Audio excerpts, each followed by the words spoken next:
वैसे मैं अमेरिका में कुछ अर्सा रही हूँ। आप कब गए थे? यूनिवर्सिटी के ज़माने में वहाँ था। फार्मास्यूटिकल कंपनी में इंटर्नशिप कर रहा था और फास्ट फूड रेस्टोरेंट में जॉब भी करता था। वैसे क्या काम करते थे आप? वेटर था मैं। जब आप इतने अमीर थे तो वेटर का काम क्यों कर रहे थे?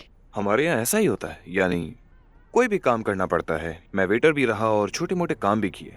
किया है हमने भी। मैंने और भाई ने मिलकर बर्तन तक धोए होटलों के। बाबा की कई हर बात मानते थे हम लोग। जी हाँ, देगे इतनी बड़ी होती थी कि कभी कभी हम उनमें खो जाया करते थे। कितनी अच्छी बात है ना कि आप दोनों भाइयों ने एक दूसरे का साथ दिया। मुझे तो अकेले ही हर चीज से निमटना पड़ता था। हसरत साहब वाकई दाद के मुस्तहिक हैं। मैं बच्चों को खुद से इतना दूर नहीं रख सकता था। तो क्यों नहीं रखा आपने बाबा? उन दिनों हालात ऐसे ही थे। मैं जॉब नहीं करती थी।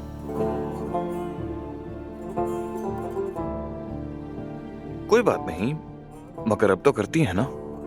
सही कहा आपने। पहले जमाने में ज्यादातर खवातीन काम नहीं करती थी, लेकिन अब हर कोई काम करता है। इन्होंने काम करने के लिए बेहतरीन जगह चुनी है। यानी मैं रमीज को अच्छी तरह जानता हूँ। वो मेरा बहुत पुराना दोस्त है, बहुत अच्छा इंसान है, मुझे बहुत पसंद है।